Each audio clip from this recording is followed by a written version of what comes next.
She opened the door, and there stood a woman she had never seen, yet somehow felt threatened by. Elegant, cold, holding 2 cases filled with cash. "Leave him," the woman said. "Take the money. Disappear." Have you ever thought you were finally safe in love, only to have someone try to price it? This is the story of a woman who married for peace, not power, and what happened when pride tried to buy her silence. Would you walk away with the money, or stay and fight for love? Tell me in the comments. May we all be blessed with the kind of love that doesn't come with conditions. Welcome to Mr. Ross' Story Trail.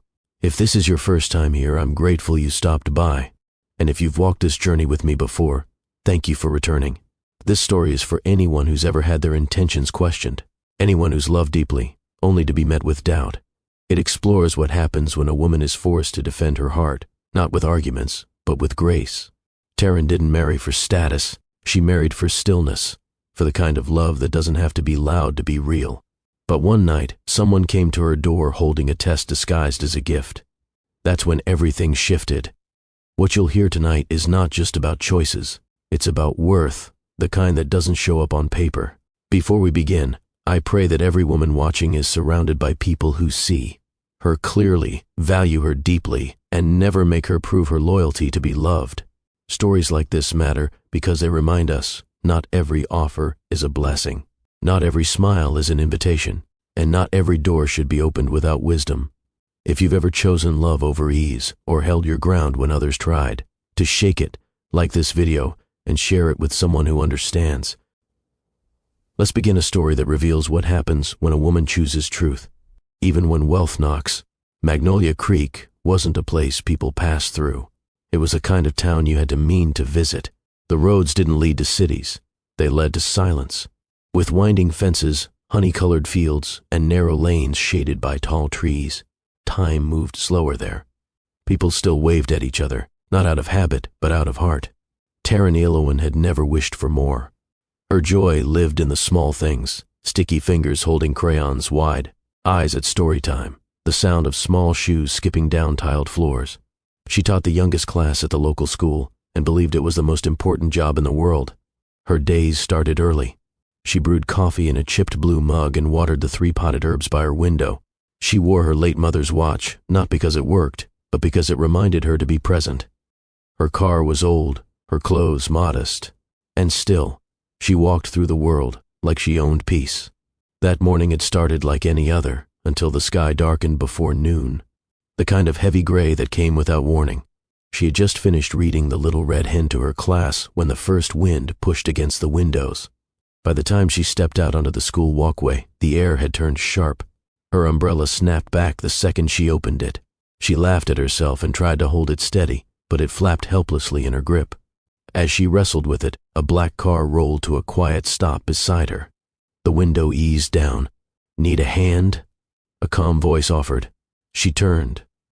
The man inside had a quiet face, the kind that didn't demand attention but earned it anyway. His hair was dark, short, and cleanly kept, his jaw faintly shadowed. He looked out at her like someone trying not to smile, but failing. She hesitated. "I promise I don't bite," he added, unlocking the door. Her instinct told her no, but her spirit said yes. There was something familiar about his presence, not his face, but his stillness. She got in. The inside of the car smelled like cedarwood, and something faintly warm, like cinnamon. He reached over, gently turned on the heat, and handed her a napkin from the center console. "Your umbrella's dead," he said with a soft laugh. "I know.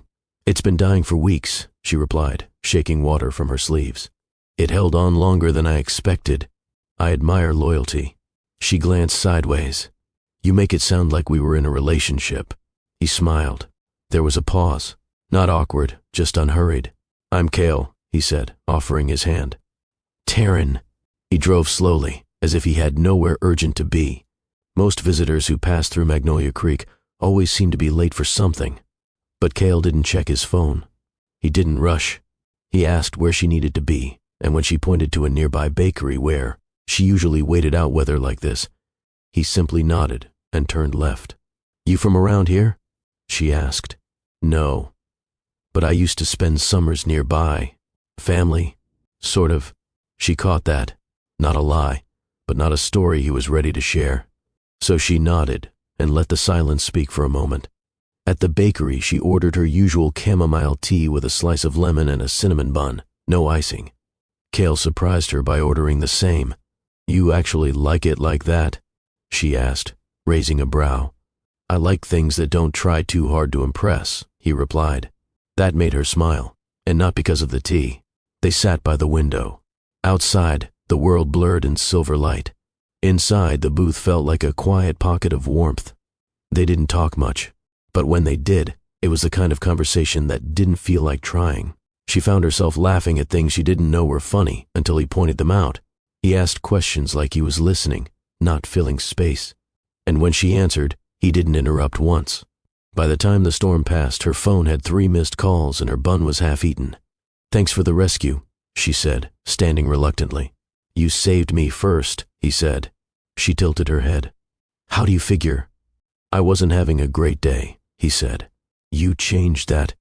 It wasn't flirtation. It was truth. He didn't ask for her number. He didn't suggest seeing her again. He simply opened the door and watched her walk away, her wet shoes squeaking slightly as she stepped onto the pavement. She glanced back once. He was still there, watching, not like a man who was impressed, but like a man who had just remembered something important. Cale showed up again the following week. Taryn was browsing used hardcovers in the corner of the local bookstore when she heard someone clear their throat behind her. "You never finished your cinnamon bun," he said casually, holding up a paper bag. She laughed, surprised, but oddly not startled. "You came all the way here for that?" "No," he replied, "but I figured if I saw you again, I'd come prepared." That day, they sat on a bench outside the shop and read in silence. No pressure to speak. Just 2 people flipping pages side by side, occasionally exchanging smiles. That became a pattern. Bookstore visits, sidewalk chats, shared drinks at the bakery. Sometimes he'd walk her to the school gate in the morning and linger for just a minute. The children would peek from the windows, giggling, pointing. Taryn would roll her eyes, but secretly, she enjoyed it. He never came with a grand gesture, never tried to sweep her into anything. He just showed up, with consistency and gentleness, like someone who wasn't trying to prove anything. Just be present. One Saturday morning, Cale invited her to join him for a walk near the old stone bridge outside town. It was a quiet stretch of land, low hills, whispering grass, and a narrow stream. The kind of place that held memories in its soil. "Used to come here as a kid," he said, skipping a rock across the water. "My father brought me once. Only once." She looked at him carefully. He rarely mentioned his family. "What happened?" "He got busy. I think it was more about checking a box than making a memory." He said it without bitterness, just as fact. Taryn placed a hand on the stone wall beside her, letting the silence stretch. "Well," she said softly, "you came back." He looked at her, eyes still but focused. "Yeah, I guess I needed to remember something." They kept walking. The conversation shifted to childhood hobbies and favorite books. Taryn confessed she used to write poems in the margins of library books. "Wait," Cale said. "You were that kid?" "Maybe." He smiled, wide this time. "Your trouble." She nudged him with her elbow. "Takes one to know one." Over the weeks, they built something quiet, something most people would have missed if they weren't paying attention.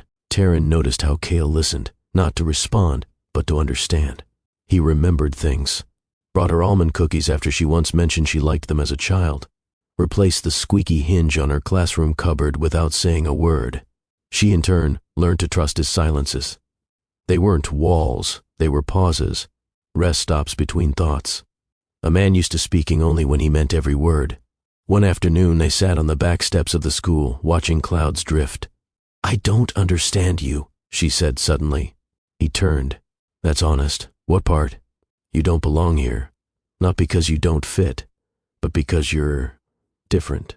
It's like you come from a world that doesn't live here, but you're trying to." He nodded slowly. "You're right," he said. "I came here to check on some land, maybe sell it off. But then I met you, and I started wondering if some things are better left untouched." She met his gaze. "And maybe some things are better held onto." It was near the start of autumn when he asked her to dinner. Nothing grand, just a simple meal under hanging lights in a backyard garden. Taryn wore a dress she hadn't touched in years. He wore a blue shirt, no tie, sleeves rolled. He'd cooked. It wasn't perfect, but it was thoughtful. Homemade pasta, oversalted bread, and a single daisy in a glass jar between them. As they sat beneath the soft flicker of string lights, he leaned forward and asked, "Do you believe people can carry two lives at once?" "What do you mean?" "One they show, and one they keep guarded. Not out of deception, but out of protection." She nodded. "I think we all do that. Some more than others." He exhaled like that answer lifted something from his chest. "I've had people love me for the wrong reasons. I've also had people leave me for the right ones," he said. Taryn reached across the table, rested her hand over his. "I'm not here for what you have, Cale. I'm here for who you are when you think no one's watching." He didn't say anything for a moment. Then, softly, "That's when I met my most honest." Their connection was not a spark. It was a slow, steady flame.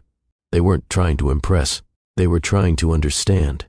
And slowly, Magnolia Creek began to feel less like a stop and more like a beginning. Cale didn't talk about his last name. Taryn didn't ask. Not because she wasn't curious, but because it didn't matter. What mattered was how he held her hand when they crossed the street. How he made the bed after staying over. How he didn't try to fix her or change her, just honored her. One evening, after another quiet dinner, she walked him to his car. They stood in the driveway, surrounded by chirping crickets and the scent of distant wildflowers. "I'll see you tomorrow," she asked. He nodded, but didn't move, just stood there. "What?" she whispered. He looked at her, not with urgency, but with depth. "I've never met anyone like you, Taryn, and that's not a compliment. It's a truth I don't know what to do with yet." She stepped closer. "You don't have to do anything with it." He smiled, then finally leaned in and kissed her forehead.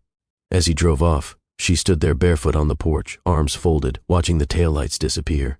And inside his car, Cale drove in silence, heart steady, mind quiet, knowing something he hadn't known before.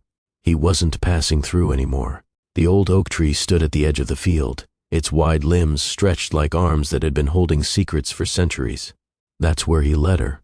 There was no photographer, no crowd, just the quiet rustle of leaves and a single blanket on the grass, set with two mugs of tea and the last slice of peach pie they'd shared the week before.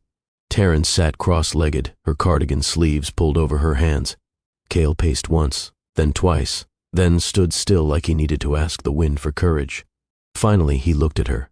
"I've spent my life around people who see relationships as currency, trades, appearances, timelines. But when I met you, I stopped performing." Taryn tilted her head, her breath held. "I don't want a polished life. I want one where we laugh while folding laundry, where birthdays are handwritten cards and pancake mornings.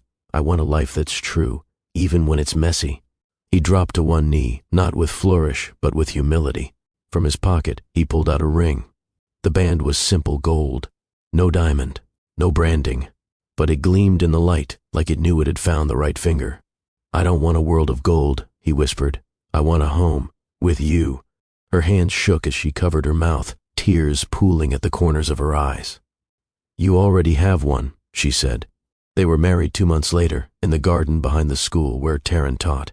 The children tossed flower petals down the aisle, one by one, with the seriousness of little kings and queens. Her students had practiced their roles for days, and one boy, accidentally, wore his Spider-Man shoes, but Taryn wouldn't have had it any other way. Cale wore a white shirt, sleeves rolled, the same way he had on their first dinner. No tie, no show, just himself. She walked toward him in a soft ivory dress passed down from her aunt, barefoot in the grass. In her hand was a bouquet made of paper flowers, each one folded from pages of her favorite childhood books. They stood beneath the arch of intertwined willow branches while an old neighbor officiated. Their vows weren't memorized. They were spoken as they came, halting, honest, full of trembling joy. "I vow to listen to you, even when I think I already know what you're going to say. I promise to choose us, even on the days when we feel like strangers. I will not build a life of things. I will build one of moments." When the ceremony ended, no one clapped right away. There was a breathless hush, as if even the air knew something rare had just occurred. And then came the music, simple, soft, and full of life. Children danced with sticky hands and grass-stained knees. Neighbors passed plates. Cale spun her once beneath the soft light of the setting sun, and she laughed like her soul had never been tired. They moved into their new home a week later. It wasn't a palace. It wasn't designed to impress, but it had arched windows that let in morning light and a creaky wooden floor that sang beneath their steps. There was a grand piano tucked in the hallway, silent for now, and hand-carved railings that Cale had chosen himself. It was the kind of place where mismatched mugs lined open shelves and the scent of cinnamon seemed to cling to the walls. Taryn filled it with life slowly. She placed framed art from her students on the fridge. She stacked blankets in baskets and hung wind chimes by the porch. Cale, for his part, fixed cabinet hinges and labeled spice jars.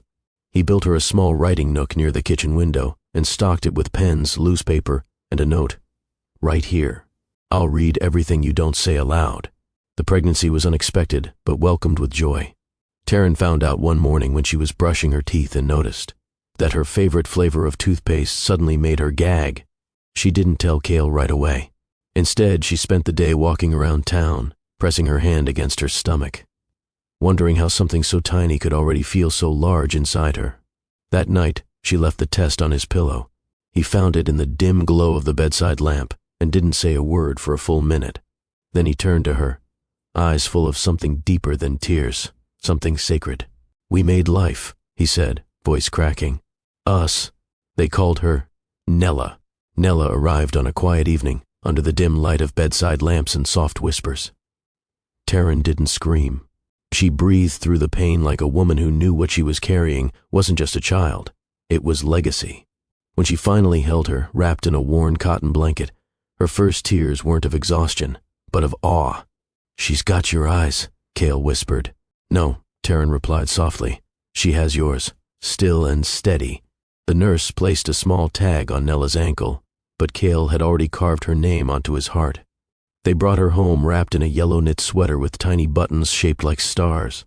The house felt different now, not louder but fuller, as if every quiet corner now held a heartbeat. Taryn adjusted easily. The lullabies she once sang to her students became nighttime rituals. She read to Nella before the baby could even focus, holding books close, and using silly voices that made Cale chuckle from the hallway. Cale, for his part, surprised them both. He learned to swaddle with surprising accuracy. He woke up for feedings, not because he had to, but because he wanted to. He'd hum softly while rocking Nella back and forth, his large hand cradling her like she was made of glass. Once, Taryn found him asleep on the nursery floor, Nella resting on his chest, both breathing in perfect rhythm. Their life became a series of small, sacred moments. Mornings were slow, filled with mismatched mugs of coffee and baby socks lost under the kitchen table. Afternoons drifted by in a blur of tiny yawns and basket loads of laundry. And nights. Nights were magic, not because of perfection, but because of presence. On the nights when Nella wouldn't sleep, they'd walk together through the hallway, swaying in sync like a couple dancing to a song no one else could hear. Taryn would whisper lullabies. Cale would hum backup. Their hands would brush in passing, and in those fleeting touches was a language no one else could translate. One evening, Taryn sat curled on the sofa, hair messy, shirt stained with milk, and eyes heavy with sleep. Cale handed her a folded piece of paper. She blinked. "What's this?" "A poem," he said. "For everything you're doing when no one's clapping." She opened it and read, "You hold the world with hands that don't shake, the kind of strength most overlook. But I see you, love. Even in silence, you're singing." She wiped her cheek and tucked the poem into her apron pocket, next to a pacifier and a single crayon. Time passed, not in big milestones, but in quiet consistency. Nella grew. Her giggles filled the hallways. Her first steps were taken on the stone path behind the house, barefoot, with arms outstretched and a squeal of pride that echoed across the garden. She said Dada first, but it was Taryn she reached for when her knees scraped or her dreams were loud. Together, they built a rhythm. On Sundays, Cale cooked breakfast while Taryn played music from her childhood. On Wednesdays, they danced barefoot in the kitchen just because the spaghetti hadn't burned. On rainy days, they made tents out of blankets and told stories using flashlights under the dining table. Nothing about their life was flashy, but everything about it was real. Their home became a place where love didn't have to be explained. It was felt. Where peace wasn't bought, it was chosen daily. There were no staff, no guests trying to climb social ladders, just a family learning to grow slowly and love deeply. Every wall held laughter. Every step was steady. Every touch was intentional. And through it all, Cale never stopped watching Taryn like he still couldn't believe she said yes. If you believe the truest wealth is found in moments, not money, share this story with someone. Because love like this, it doesn't ask to be seen. It just asks to be kept. The knock didn't sound like a request. It came in 2 firm strikes, followed by a third, sharp, impatient, final. Taryn froze mid-step, Nella asleep on her chest, her tiny breath warming the fabric of Taryn's shirt. The evening had been peaceful until now. A storybook left open on the couch, water boiling in the kitchen, shadows settling comfortably over the walls. She looked toward the door, brows pulling together. Another knock, this one louder. She shifted Nella gently into the crib and walked to the entrance. Through the glass panel she saw a silhouette, tall, poised, unmoving. When she opened the door, the night air shifted. There, on the stone porch, stood a woman Taryn had never seen, but somehow instantly recognized. The heels were too high for this dirt road. The coat, black, draped and perfectly pressed, looked as if it had never met dust. Her posture was not stiff but intentional, like someone who had never needed to explain herself. A sleek car waited behind her, engine still humming, driver unseen. The woman didn't smile. "I'm Saphira," she said, stepping forward without waiting for welcome. Cale's sister. Taryn instinctively moved aside, unsure why. Maybe out of shock. Maybe because the name dropped like glass between them. Saphira's perfume followed her inside, subtle, expensive, cold. She walked through the house with slow steps, eyes scanning each wall, each shelf, each absence of extravagance. "This is simple," she said at last. Taryn's voice was steady. "It's home." Saphira turned, her expression unreadable. Then, without ceremony, she set down 2 silver cases onto the wooden floor. Their weight made the boards creak.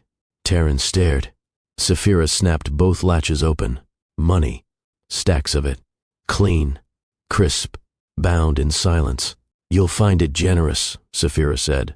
"Far more than you'd make teaching stories to children." Taryn blinked slowly, lips parting. "What is this?" Saphira stepped closer, not threatening, but towering in confidence. "It's a chance. A very reasonable one." Taryn crossed her arms, her voice quiet. "To do what?" "Walk away," Saphira said. "No drama, no court, no scandal, just clean lines. You go, and you take this. Start over." The house felt smaller suddenly, the warmth stolen from its corners. Taryn didn't answer. "I don't hate you," Saphira continued. "I don't even know you, but I know Cale, and I know what happens when men like him fall for fantasy." Her words weren't loud, but they cut. He's always been soft in ways he shouldn't be, and that makes him vulnerable. I'm here to protect him. Taryn narrowed her gaze. From what exactly? From building a life that will crumble the second things get complicated. From someone who may have meant well, but doesn't belong in this world. Taryn didn't flinch. Not yet. She stared at the money, then back at Saphira. "And you think money will make this go away?" Saphira lifted her chin. "I think everyone has a price, even love." Taryn exhaled through her nose. Steady. "I didn't marry your brother for comfort," she said. "Of course you'll say that.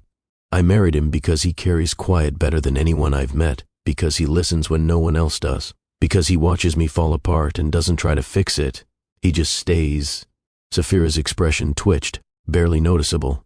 "And because," Taryn added, voice tightening, "he holds our daughter like she's the only miracle the world's ever given him." Silence. A long one. Then Saphira blinked. "Wait, you have a child?" Taryn nodded once. "Her name is Nella." Saphira didn't speak. Her body, though still composed, leaned slightly back, like the ground beneath her had shifted an inch too far. "You didn't know," Taryn said softly. Saphira looked away, something flickering behind her eyes. "He never mentioned." Taryn stepped closer now, not in aggression, but in defense. "She's real. She's asleep in the next room, and she doesn't need to grow up thinking that love can be traded in." There was no anger in her voice, only truth. Saphira looked at the silver cases, then at the bookshelf with toys stacked neatly in the corner. For a moment she said nothing. Taryn picked up the folded blanket draped over the armchair and walked toward the nursery. "I think it's time for you to leave." Saphira didn't move. "Unless," Taryn added, opening the nursery door, "you'd like to explain to my daughter why you came." Inside the room, Nella stirred gently. Taryn scooped her up with care, the baby's cheek pressing against her shoulder. She turned to face the hallway, Saphira still standing at the edge of it. "I carried her," Taryn whispered, "when my back ached and my heart was unsure. I sang to her when I was too tired to speak. I prayed over her when the world felt too loud." Saphira's face remained still, but her eyes blinked slower now. As if remembering something she hadn't touched in years, Taryn kissed the top of Nella's head. "She's not for sale." The front door closed behind Saphira with a muted click, but the echo of her presence lingered long after. Taryn sat on the nursery rocking chair, her arms wrapped around Nella, who had already drifted back to sleep, unaffected by the tension that had settled into the walls. Her own heart was steady, but tight. She didn't cry. She didn't rant. She just breathed, slowly, deeply, and kept one hand gently over her daughter's back, as if anchoring herself to what mattered most. It was nearly midnight when she heard the gravel shift outside, the sound of a car pulling in, then footsteps, familiar ones. Cale entered quietly, setting his keys in the bowl by the door and removing his shoes out of habit. He moved through the living room, scanning the dim space, sensing something was off. He found Taryn sitting on the porch steps, barefoot, her hair loose, Nella asleep against her chest again. He paused, then sat beside her. "She came," Taryn said softly. He didn't have to ask who. Cale closed his eyes. "She brought cash," Taryn added. That made his jaw tighten. But still, he didn't speak. "She said I don't belong in your world. That this," she gestured around the porch, "is too temporary. Too fragile." Cale turned his head slowly, looking at her in the moonlight. "And what did you say?" "I didn't say anything, not at first. I let her talk." He waited. She only paused when she found out about Nella. He let out a slow breath. "She didn't no." I could tell it shook her. Just for a moment. Cale ran a hand through his hair and leaned forward, elbows on his knees. "She's not heartless," he said finally. "Just damaged. We were raised in a house where affection was managed, not given, where success was expected and softness was weakness. I got out. But she stayed longer." Taryn looked down at their daughter, her small hand curled near her chin. "She thought I'd take the money," she whispered. "Did you ever consider it?" Cale asked, not accusing, just curious. Taryn shook her head. "I would have walked away a long time ago if that's what I wanted. But I didn't marry you for your last name. I married you for the way you peel oranges for me when I'm too tired to get off the couch. I married you for how you whisper when you pray." Cale looked at her, eyes full and still. "I married you," she said, "because the world gets loud and you make it quiet." They sat there for a while, nothing but breath and the distant chirping of crickets between them. Then Cale spoke. "I'll talk to her." "No," Taryn replied gently. "Let her sit with it. Let her wonder. Let her remember what she saw here." "What did she see?" he asked. Taryn smiled. She saw love with no price tag. That might have been the first time in her life. The next morning, Taryn moved through the kitchen as usual, feeding Nella, folding laundry, heating porridge. But there was a tension in the air, thin, quiet, present. Saphira hadn't left town. Her car was gone, but her luggage was still in the guest room.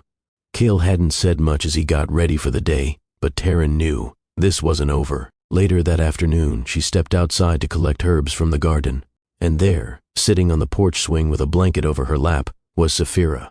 No makeup, no heels, just slippers and a warm drink in her hand.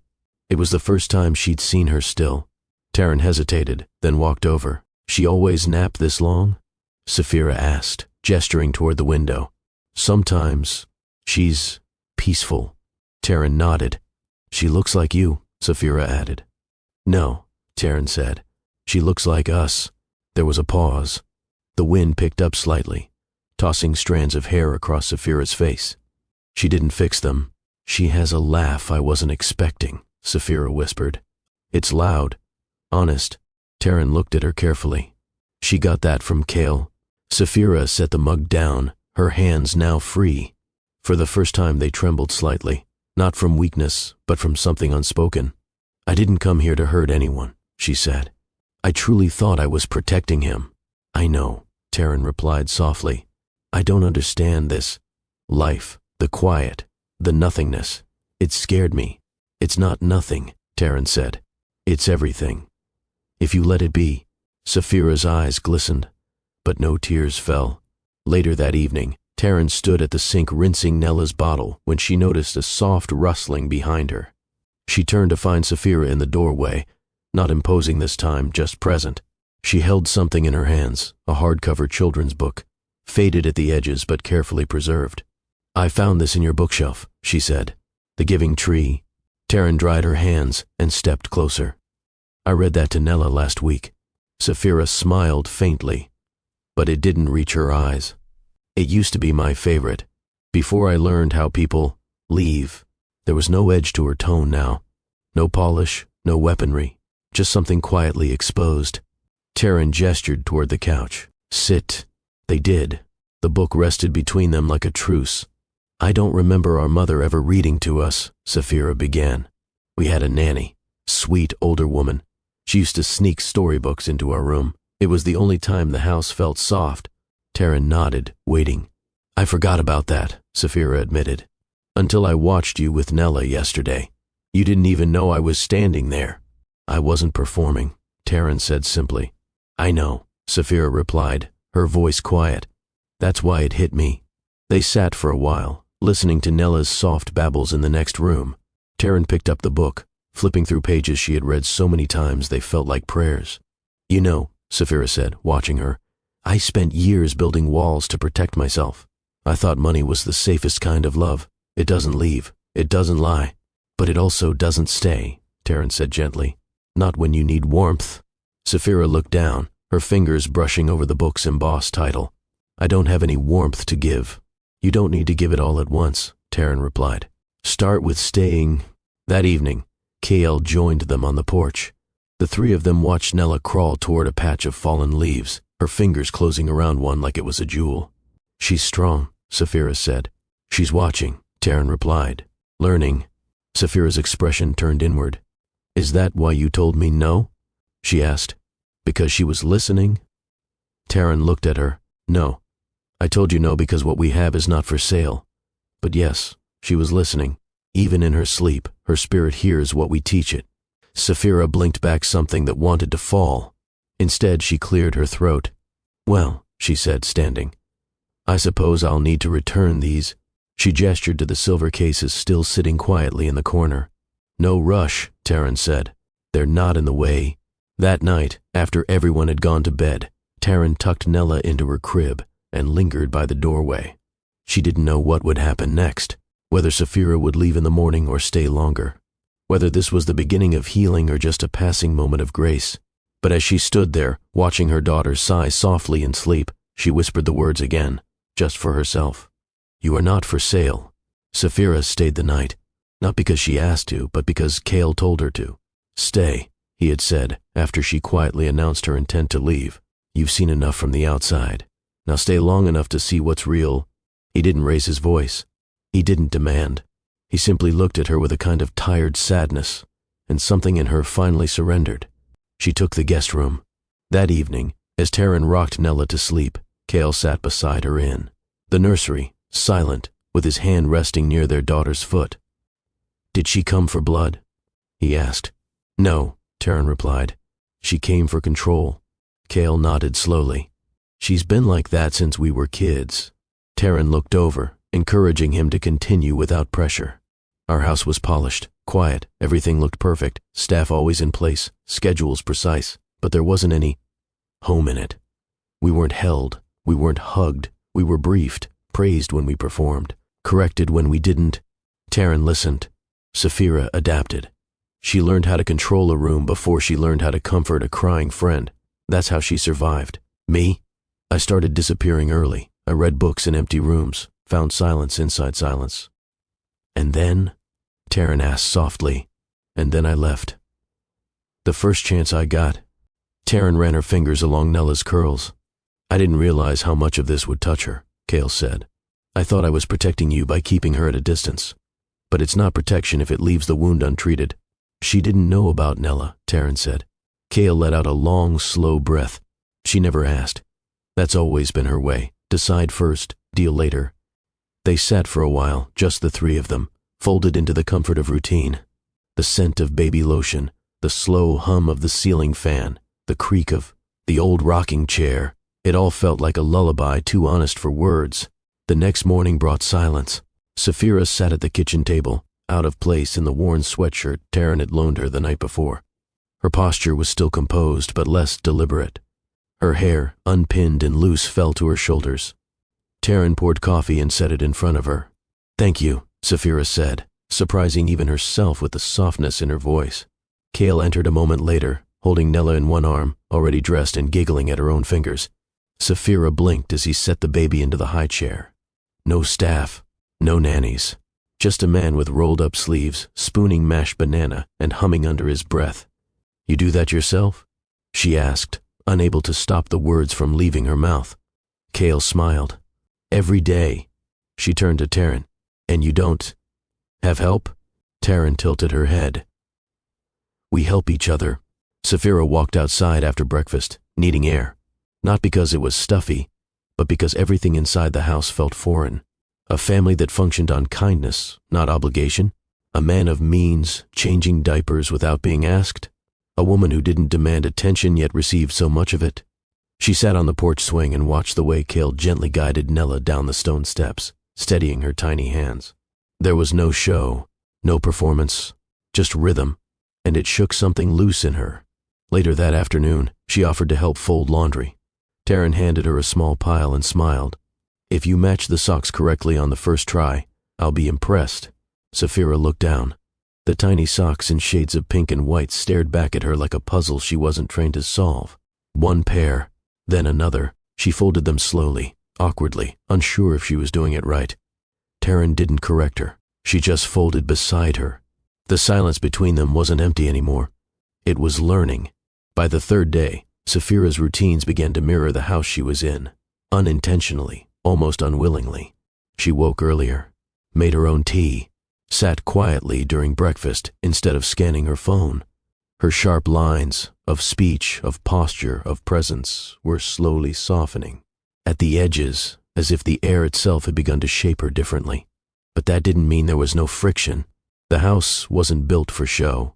It was lived in, sometimes messy, sometimes loud in the most innocent ways. One afternoon, Saphira opened the linen closet looking for a towel and was met with a cascading avalanche of unmatched sheets and crumpled pillowcases. Taryn's voice rang out from the hallway, careful with the third shelf. "It's a rebel." Saphira froze, then let out something she hadn't heard from herself in years, a laugh. A quiet, surprised one. It slipped out before she could stop it. She reached down, picked up the pile, and began refolding the linens. Imperfectly, but intentionally. That night at dinner, Nella was teething.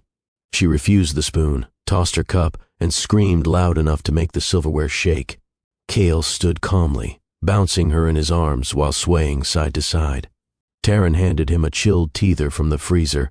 "No judgment if you want to hide in the pantry for 5 minutes," Taryn joked toward Saphira, wiping her forehead with a napkin. Saphira said nothing, just watched. There was no tension between the couple, no blaming, no frustration tossed across the table. Only quiet teamwork, only grace. The following morning, Saphira found herself alone with Nella for the first time. Taryn had gone to the backyard garden, and Cale was on a call. Nella was in the playpen, her eyes following Saphira's every move with calm curiosity. Saphira stood across the room, unsure of what to do. She had never held a baby this small before, at least not without a nanny standing nearby, instructing her like she was learning to handle fine china. Nella didn't cry. She simply lifted a stuffed rabbit and waved it. Saphira stepped forward. "You don't even know who I am," she murmured. The baby blinked. "And yet you trust me." "Why?" She reached down and picked her up, not with confidence but with caution. Nella adjusted with ease, curling into the crook of her arm like it was where she was always meant to be. Saphira stood there, unmoving, surprised by the weight and warmth. Nella reached for the pendant at Saphira's neck and giggled. Something in Saphira's chest shifted. Not cracked, not shattered, just shifted. That afternoon, Cale caught her watching Taryn from the hallway. Taryn was sitting cross-legged in the living room, building block towers with Nella narrating in silly voices as the blocks tumbled again and again. "You never got that, did you?" Cale asked quietly. Saphira turned, startled. "Got what?" "A mother who lets you be silly." She didn't answer. She didn't need to. he continued. I used to think it didn't matter, that if we just worked hard enough, stayed sharp enough, we could bury the parts of us that were never nurtured. He paused. But watching her, I realized love doesn't just patch holes. It reteaches you how to be whole.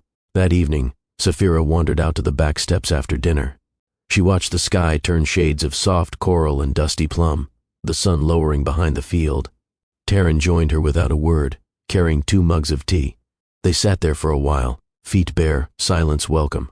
She's going to be strong, Saphira said at last, nodding toward the house. Yes, Taryn replied. And soft. Both can exist. I wouldn't know. You're learning. Saphira let that sit for a moment. I don't know what to do with what I'm seeing, she confessed. It's like I've spent my life polishing glass only to find out people are looking for warmth, not shine. Taryn didn't offer advice. She simply sipped her tea and whispered, Shine fades, warmth stays. On the 5th day, Saphira didn't wear makeup. It wasn't intentional. She simply didn't reach for it. Her morning was quiet. Tea, a slice of toast, and the sound of Kale humming while dressing Nella in the next room. Something about it all felt safe. Later that morning, she stepped into the nursery and stood in the doorway for a long time. Taryn was sitting on the floor with Nella in her lap, gently brushing her hair with a tiny pink comb. No rush, no fuss, just care. Nella was wiggly, half laughing, half protesting, but Taryn didn't correct her. She adjusted, waited, continued with patience. She'll learn she's safe when she's touched kindly, Taryn had once said. Now, Saphira saw it with her own eyes. They went for a walk that afternoon. The sun filtered gently through the trees as they made their way down the gravel path behind the house. Nella rode on Kale's shoulders, babbling nonsense, pointing at butterflies and reaching for leaves. Taryn walked beside him with a basket, collecting herbs and baby tomatoes. Saphira trailed behind, hands in her pockets, watching.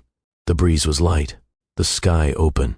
Saphira felt something she couldn't name, a looseness in her chest, like something uncoiled. She didn't know if it was peace or grief. Maybe both. That evening she found herself in the guest room, sitting on the edge of the bed, staring at the cases. They hadn't been touched since the night she arrived. She reached forward and opened one. The money was still there, stacked neatly, ordered, familiar, cold. She reached into her suitcase and pulled out the book, The Giving Tree, the one she'd nearly forgotten she loved. She placed it gently on top of the bills and closed the lid. Then she walked out, leaving the cases untouched. In the kitchen, she found Taryn again. This time she didn't walk past her. She stood still, hesitant. I want to help, she said. Taryn turned. With what? With dinner, with Nella, with anything. Taryn studied her for a moment, then handed her a carrot and a peeler. Saphira peeled slowly, crookedly, her rhythm off, but she didn't stop. That night, they ate together, talked a little more, laughed softly, and Saphira, who once brought money to end a marriage, passed Nella a spoon and watched the child light up from something far richer than currency, attention. Later, after Nella was asleep and the dishes were drying on a towel, Kale stepped outside and found Saphira sitting under the stars. You stayed, he said. For now, she replied. I don't know what happens next. You don't have to, he said. Some healing doesn't announce itself. It just keeps showing up. Saphira nodded, then turned to him. I was wrong, she whispered. About her, about this, about love. Kale sat beside her. Wrong is a start, he said. Now stay long enough to be different. The next morning, Taryn found a note on the kitchen table. I'm not leaving with the cases. I'm leaving something behind instead. And this time it's not a check. It's a choice. I want to come back. Not as a warning, not as a test, as family. And beside it, the giving tree. It was early morning when Saphira found Taryn in the living room, curled into the corner of the couch, reading softly to Nella. The light hadn't fully filled the room yet. Just that gentle gray glow that made everything feel slower, more sacred. Nella sat in her lap, still in her footed pajamas, her fingers wrapped around the ear of her stuffed rabbit. Taryn's voice was quiet, rhythmic, familiar. And the tree was happy. She read, brushing a strand of hair from Nella's face. Saphira didn't step in. She watched from the hallway, unseen but struck still. Her eyes dropped to the cover of the book in Taryn's lap. The Giving Tree. The same copy Saphira had left behind. The lump in her throat was immediate. She turned away before she could be noticed, slipping back into the hallway as silently as she had come. Later that afternoon, while folding laundry with Taryn, she finally spoke. We had a reading room. Taryn looked up. Sorry. At home, growing up, it was beautiful. Velvet chairs, tall windows, shelves built into the walls. My father had it designed for my mother. Taryn kept folding, giving her space. But she never used it, Saphira continued. She never sat in it. The books were dusted by staff. We weren't allowed to play in there. She folded a small onesie, slowly. I used to sneak in when I could, pull down the same book every time. The Giving Tree. I didn't really understand it back then, but it felt like someone gave without needing anything back. I'd never seen that before. She smiled faintly, small but real. I used to believe in stories like that, until I learned not to. Taryn didn't offer a speech. She didn't try to fill the moment with wisdom. She just said, maybe you're learning again. Saphira blinked, but didn't argue. Nella crawled into the room a moment later, dragging her rabbit and babbling toward her mother. Saphira reached down instinctively, lifting her gently, resting the child on her hip. She's heavy, she teased. She's healthy, Taryn replied. And for the first time, Saphira didn't hand her back right away. She just stood there, holding her, letting the moment breathe. That evening, Saphira offered to help cook dinner. It was awkward. She didn't know where the spices were. She had no idea what tempering onions meant. But she followed Taryn's lead. She watched. She stirred. She laughed when the sauce bubbled over. Cale peeked in from the hallway and raised an eyebrow. Saphira caught it. Don't look so surprised. I'm just not used to seeing you. Floured. I'm not used to being floured, she quipped back. He grinned. Taryn handed her the wooden spoon. Here, stir it like you mean it. Saphira looked down at the bubbling pot and said under her breath, I have no idea what I'm doing. Taryn smiled. That's how most healing starts. The next day, something shifted even more. Saphira was the first to enter the kitchen. She had no plan, no recipe, just a quiet determination to try. She opened a cabinet and stood there, staring at the shelves. After a moment, she reached for oats, cinnamon, and a jar of honey. By the time Taryn walked in, the air was warm with the smell of something soft and comforting. You're up early, Taryn said. Saphira looked over her shoulder, a little sheepish. Didn't want to miss the morning chaos. Taryn smiled. You're getting addicted to this life, aren't you? I don't know what this is, she replied, but I know I'm not ready to leave it. That afternoon, Cale stepped out for a work call, and Taryn went to water the garden. Saphira stayed inside with Nella, who was sitting on the rug with her, books, flipping through them one at a time with her small hands. Do you want this one? Saphira asked, holding up the very hungry caterpillar. Nella clapped. Saphira settled down beside her, opening the book. She didn't read it the way Taryn did. She didn't use voices or change her pitch, but she read it, slowly, carefully. And Nella leaned in as if this was the most important thing happening in the world. For 10 full minutes, the house was quiet, except for Saphira's voice and the turning of pages. When she finished, Nella leaned against her arm and stayed there. No words, no noise, just closeness. Saphira looked down, eyes shining without falling. This was the kind of affection she never knew how to accept, let alone offer. But now, it was choosing her anyway. That evening, after Nella was put to bed and the kitchen was dim, Saphira found herself standing at the sink, washing dishes without being asked. Taryn sat at the table sipping tea. Neither of them said much. And then, without planning it, Saphira spoke. When I was 10, I wrote a birthday card to my father, she said. It was silly, handmade. I'd copied one of the poems from a storybook. I left it on his desk. Taryn looked up, waiting. He didn't say a word about it. Not once, not that day, not ever. She swallowed hard. 3 days later, I found it in the trash, folded, not torn, just dismissed. Taryn set her cup down. That was the first time I realized love had conditions in our house. If it wasn't earned, if it wasn't useful, it didn't matter. Saphira turned off the faucet, dried her hands slowly. I've been trying to unlearn that ever since, but I didn't know how. She sat across from Taryn, for once not in control, just open. I'm sorry, she said, for the way I came here, for what I assumed, for how I handled everything. Taryn didn't rush to respond. She didn't minimize it. She simply nodded and replied, "Thank you." And in that moment, the air between them wasn't just calm, it was clear. Later that night, Cale found the two women sitting on the porch swing. He didn't interrupt. He simply stood at the doorway, watching his sister lean her head back and laugh, genuine, small, unguarded.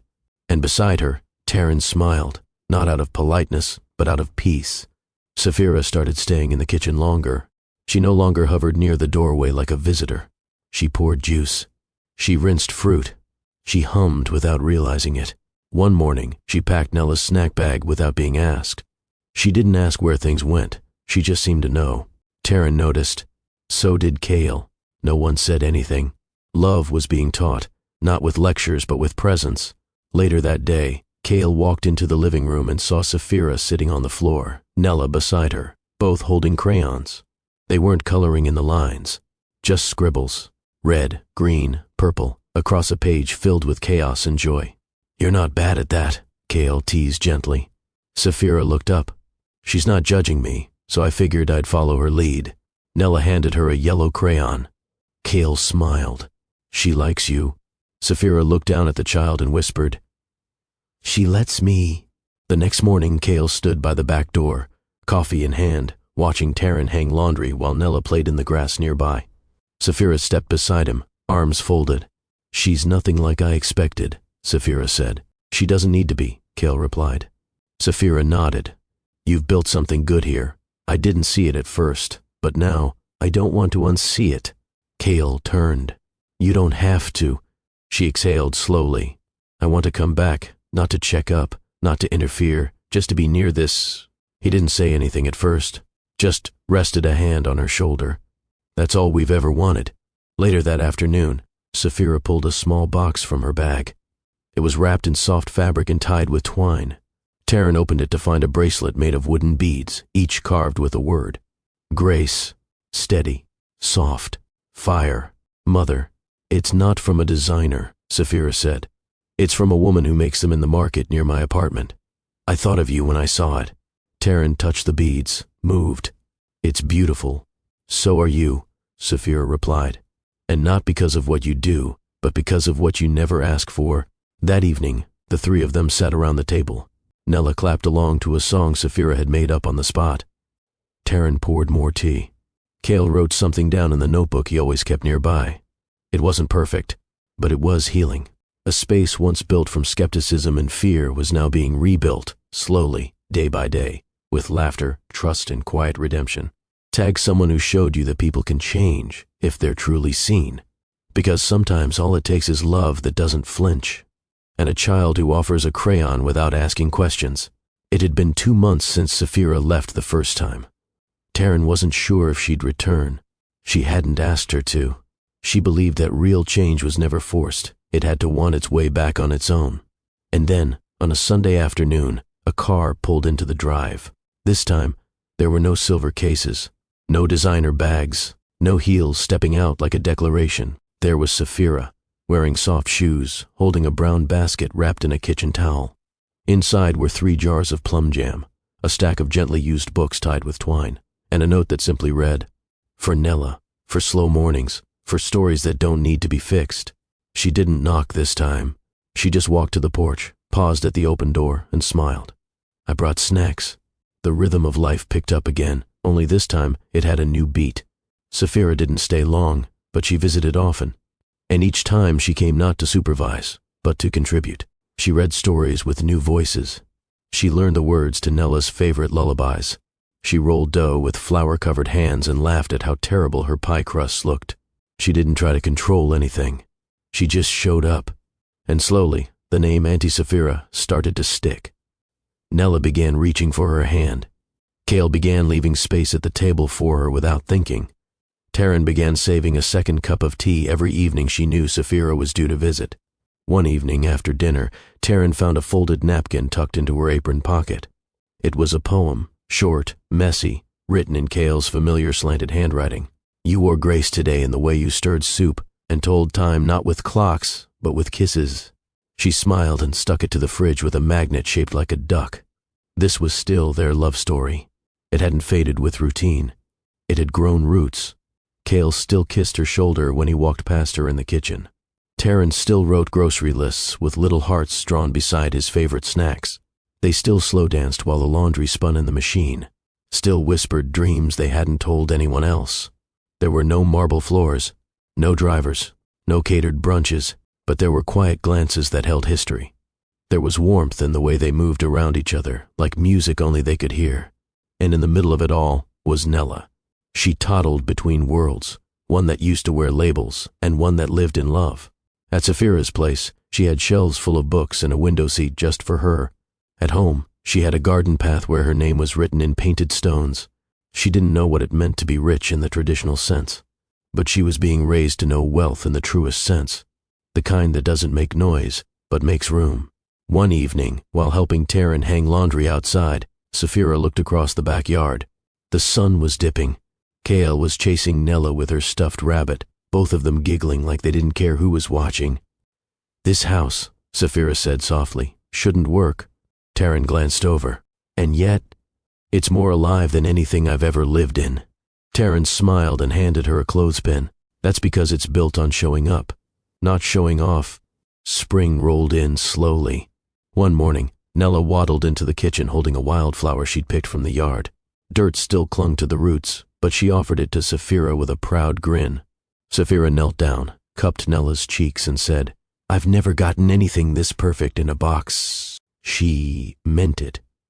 She rinsed the flower and placed it in a glass next to the sink, right beside the spoon rest and a note from Taryn that read, "Don't forget to breathe today." That afternoon, Saphira sat on the back porch, Nella asleep on her lap. Kale handed her a warm mug and leaned on the railing beside her. "She's happy," Saphira said. "She's free," Kale replied. There was a pause. "I used to think freedom was getting out, away from the legacy, away from the expectations. But now, maybe it's about finding your own rhythm inside all of it." "You found it," he said. "In your own way." Saphira looked down at Nella, her chest rising and falling with the steadiness of trust. "I'm still finding it. That's the beautiful part," Kale said. "There's no finish line." That evening, they had dinner outside. It wasn't a celebration. There was no occasion. Just bread, stew, and laughter around a wooden table that wobbled slightly at one end. Nella smeared jam across her chin. Taryn pretended to be horrified. Kale passed napkins with a grin.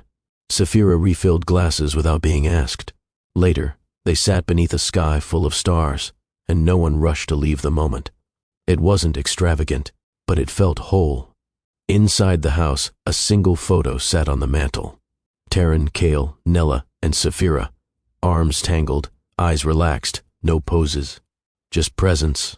Love had rewritten itself here, not in grand gestures or perfect words, but in patterns. In porridge stirred slowly, in small apologies that didn't need a stage, in hands extended without demand, in forgiveness that didn't ask for proof. Nella would grow up between two realities, both hers, one that once measured success in titles and fine leather, and one that whispered stories before bed and tied love into her shoelaces. She would learn that wealth isn't about what you store, but what you share. She would learn that family isn't defined by blood, or by who arrives first, but by who stays long enough to understand. She would learn that healing is not a performance, it's a presence. Saphira no longer tried to impress anyone.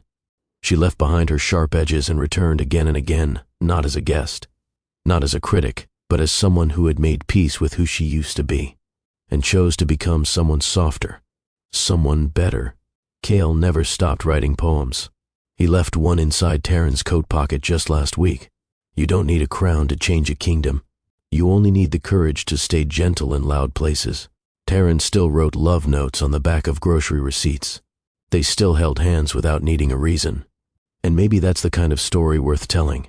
The one without diamonds, without towers, without applause. Just a woman who chose to stay.